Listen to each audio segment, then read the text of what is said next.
Good morning student. आज हमारा chapter start होगा import trade. Course of import trade transaction मतलब आयात व्यापार। ठीक है, इसमें देखिए procedure of transaction in import trade. The procedure to be followed while import the goods is as followed. मैंने आप सबको बताया हुआ है कि इंपोर्ट होता क्या है। जब हम किसी दूसरे देश से आयात कराते हैं, किसी वस्तु का आयात करते हैं तो क्या कहलाता है, वो इंपोर्ट कहलाता है। ठीक है, इंपोर्ट ट्रेड कहलाता है। अब इसकी प्रोसीजर मतलब आयात व्यापार के सौदे को की गतिविधि या प्रोसीजर को कहते हैं हम प्रक्रिया। ठीक है, प्रोसीजर होती है प्रक्रिया। The procedure to be followed while importing the goods as followed. क्या करते हैं, जब हम गुड्स का इंपोर्ट करवाते हैं तो क्या क्या हमें प्रोसीजर रखनी चाहिए। सबसे पहले ऑब्टेनिंग इंपोर्ट लाइसेंस मतलब आयात अनुज्ञा पत्र की प्राप्ति। ऑब्टेनिंग होता है प्राप्ति, लाइसेंस होता है अनुज्ञा पत्र। सभी जानते हैं आप लाइसेंस क्या होता है, और इंपोर्ट होता है आयात। In India according to imports and export control act 1947 every importer must obtain a license. No good can be imported into the country without a valid import license. क्या होता है, ये आयात और निर्यात नियंत्रण अधिनियम 1947 के अकॉर्डिंग किसी भी वस्तु का अगर हमें इंपोर्ट करवाना है तो उसके पहले एक क्या ज़रूरी है, लाइसेंस ज़रूरी है। ठीक है, licence issued can be general to specific. Licence एक वैध होना चाहिए, वैलिड होना चाहिए, और उसके उद्देश्य की पूर्ति के लिए क्या होना चाहिए, 3 उद्देश्य की पूर्ति के लिए लाइसेंस होने चाहिए। ये कौन कौन से, the import licence are granted by government of India to attain the following 3 object. है ना, कि ये जो आयात अनुज्ञा पत्र है वो प्राप्त करना तो जरूरी होता है, लेकिन आयात अनुज्ञा पत्र 3 उद्देश्यों की पूर्ति के लिए दिए जाते हैं। सबसे पहले है importing of only high essential goods और कमोडिटीज़। केवल अत्यंत आवश्यक वस्तुओं का आयात करना। जो ज़रूरी चीज़ें हैं सिर्फ उन्हीं वस्तुओं का आयात करना।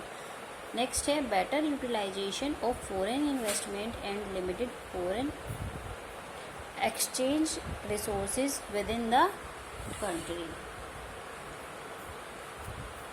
मतलब क्या होता है कि सामान्य जो जनरल लाइसेंस होता है उसके अंदर विश्व के किसी भी देश से माल इंपोर्ट किया जा सकता है। Providing protection to indigenous industries. और क्या करता है, ये प्रोटेक्शन देता है किसे, जो हमारे उद्योग हैं, देशी उद्योग हैं, उन्हें प्रोटेक्शन देता है। The permission of importing and exporting of goods is granted by the Ministry of Commerce. The person willing to import has to move an application before the Controller of Export and Imports, head office of which is located in New Delhi. इसका head office कहाँ located है, new Delhi में located है। It has opened its branches in the major port cities of India. ठीक है, अब देखिए next है ऑब्टेनिंग फॉरेन एक्सचेंज, विदेशी मुद्रा की प्राप्ति, या इसे हम अरेंजमेंट ऑफ फॉरेन एक्सचेंज भी कह सकते हैं। The importer after obtaining import licence makes arrangement to obtain foreign exchange of the value of import. For this purpose he has to give an application to RBI or central bank for approval. After the approval, the exchange bank gives the necessary amount of foreign currency to the importer. जब हमें licence मिल जाता है import का, तो उसके बाद क्या करना होता है, जो केंद्रीय बैंक होता है मतलब RBI, ठीक है, उससे विदेशी मुद्रा का मतलब फॉरेन एक्सचेंज का अरेंजमेंट करना होता है, क्योंकि जो विदेशी व्यापार होता है, जो फॉरेन ट्रेड होता है, उसमें क्या होता है, जिस देश से माल इंपोर्ट किया जाता है उसे उसी देश की करेंसी में भुगतान करना पड़ता है। अमेरिका का सिक्का क्या होता है, डॉलर होता है, तो अमेरिका का व्यापारी डॉलर की ही मांग करेगा। आयात अनुज्ञा पत्र जब लाइसेंस मिल जाता है तो क्या करता है, अमेरिकी डॉलर मतलब जो अमेरिकी करेंसी होती है उसके प्राप्त करने के लिए कोई हमें कठिनाई नहीं होती, क्योंकि इंपोर्ट लाइसेंस तभी दिया जाता है जब उस देश की करेंसी हमारे पास पहले से ही मतलब उपलब्ध हो, किसके पास, RBI के पास। नेक्स्ट है placing of an indent, indent भेजना। The person wishing to import goods places an indent either upon foreign manufacturer or upon the export agent. The indent contains name, quality, quantity and price etc. of the goods. Indent may be closed or open. In case of closed indent, importer clearly mention the price at which or below which the goods are to be purchased for him. In case of open indent, the price are not specified and the details of the good are left to be settled by the agent in the foreign country. जब हमारे पास क्या हो जाता है, foreign exchange की arrangement हो जाता है, तो क्या करेगा वो, या तो विदेशी ऑर्डर तैयार करेगा या इंडेंट तैयार करेगा। यदि कंपनी से सीधा माल मंगवाना है तो विदेशी ऑर्डर तैयार करेगा। यदि किसी एजेंट के थ्रू कुछ भी माल मंगवाना है, मशीनें मंगवानी है या कुछ भी मंगवाना है, तो क्या करेगा वो, इंडेंट तैयार करेगा। ठीक है, जनरली होता क्या है, जब हम फॉरेन से एक्सपोर्ट एजेंट के माध्यम से कोई भी माल मंगवा रहे हैं तो इंडेंट में क्या लिखना होता है, टाइप ऑफ नेम लिखना होता है। जो भी सामान हम मंगवा रहे हैं उसकी मात्रा लिखनी पड़ती है, उसकी क्वालिटी लिखनी पड़ती है, और बीमा कंपनी, जहाज़ का नाम, भुगतान की विधि, ये इन सब बातों का उल्लेख उसमें करना होता है। इंडेंट तैयार करके अमेरिका के किसी एक्सपोर्ट एजेंट के पास वो भेज दिया जाता है। नेक्स्ट है लेटर ऑफ क्रेडिट। ठीक है, अब लेटर ऑफ क्रेडिट में क्या है आपका, on placing the indent the importer makes arrangement for payment. क्या करता है वो, पेमेंट का अरेंजमेंट करता है importer. He sends a letter of credit issued by local bank in favour the exporter. The letter of credit may be clear और open, revocable, irrevocable और revolving. The bank charge some commission for issuing letter of credit. इसमें क्या करता है, जो bank होता है वो कुछ चार्ज अलग से लेता है, क्या करने के, लेटर इशू करने के, क्रेडिट लेटर इशू करने की। ठीक है स्टूडेंट, नेक्स्ट पॉइंट है आपका exporting agent. The exporting agent on receiving the indent starts correcting the goods according to the direction given in the indent. जब एक्सपोर्ट एजेंट जो होता है उसे इंडेंट मिल जाता है तो वो क्या करता है, जो भी इंडेंट में सामान या जो भी इंडेंट में लिखा हुआ है उस सब का क्या करना शुरू कर देता है, कलेक्शन शुरू कर देता है गुड्स का। ठीक है, नेक्स्ट है receipt of necessary documents. On receiving the letter of advice from the export agent, the importer will obtain document like bill of lading, foreign bill of exchange, etc., so that he may take the delivery of goods when they arrive at the port. These documents may be DA or DP. ठीक है। अब जब export agent होता है, उसके द्वारा जो भी माल भेजा गया उसके द्वारा जो भी पत्र भेजा गया है वह क्या करता है, उसका जो मिलान होता है वो किससे करता है, इनवॉइस से करता है, बीजक से करता है।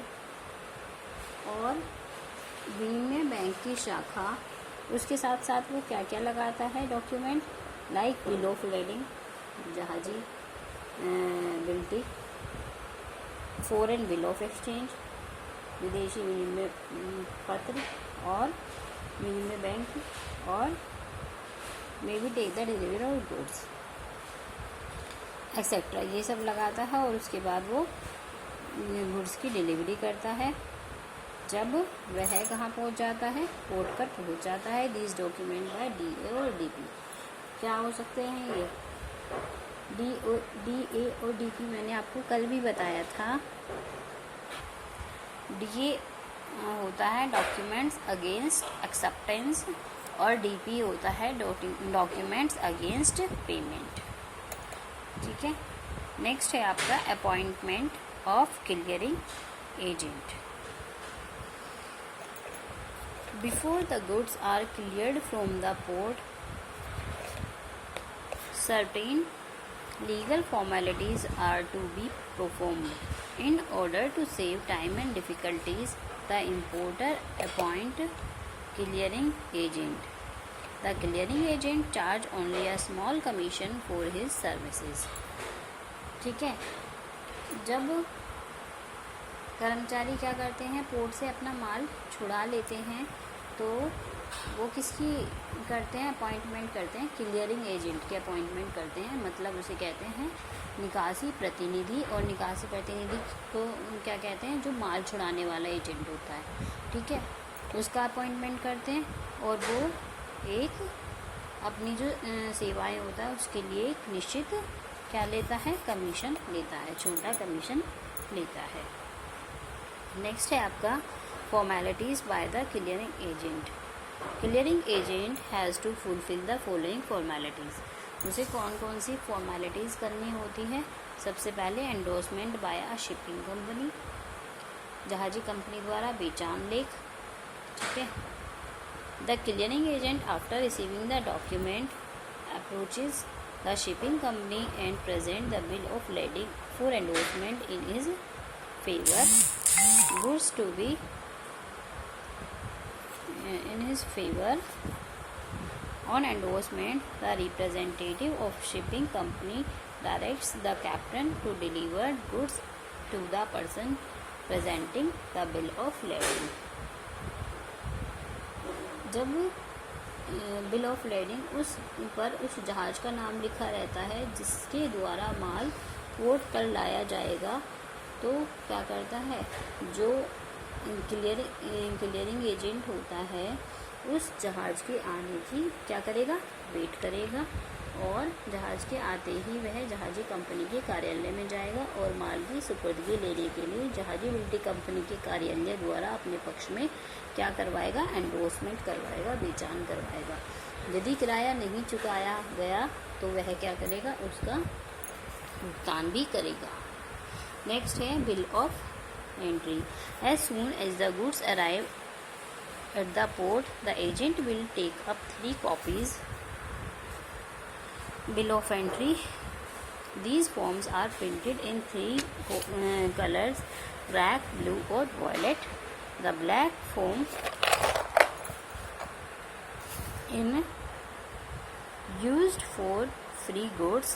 Blue form is used for goods to be sold within the country, and the violet color is used for goods means for re-export. The custom official determines the amount of the duty, the basis of the information in the bill.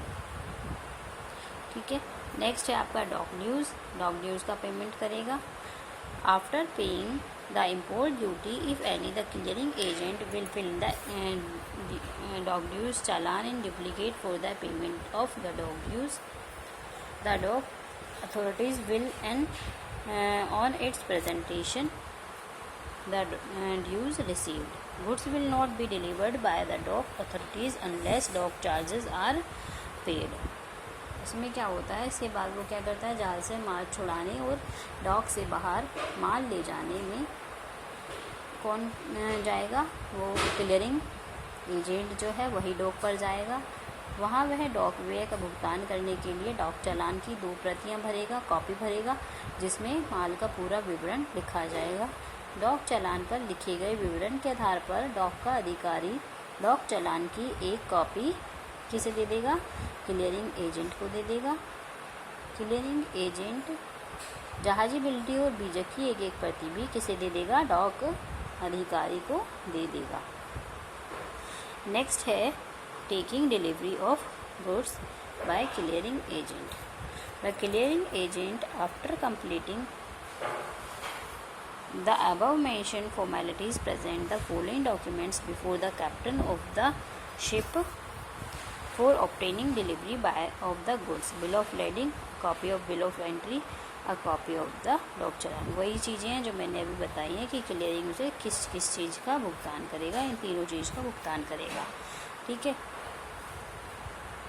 अब है sending goods to the importer. The clearing agent, after securing the delivery of the goods, dispatch them to the importer via railway or other means of transport as per the instruction of the importer। वो किससे ले जाएगा, जो importer के instructions होंगे, या तो railway या कोई अदर ट्रांसपोर्टेशन। ठीक है, तो स्टूडेंट्स आज मैंने आपको 10 पॉइंट समझाए हैं, आप इन्हीं का ही रिवीजन करिए। Thank you.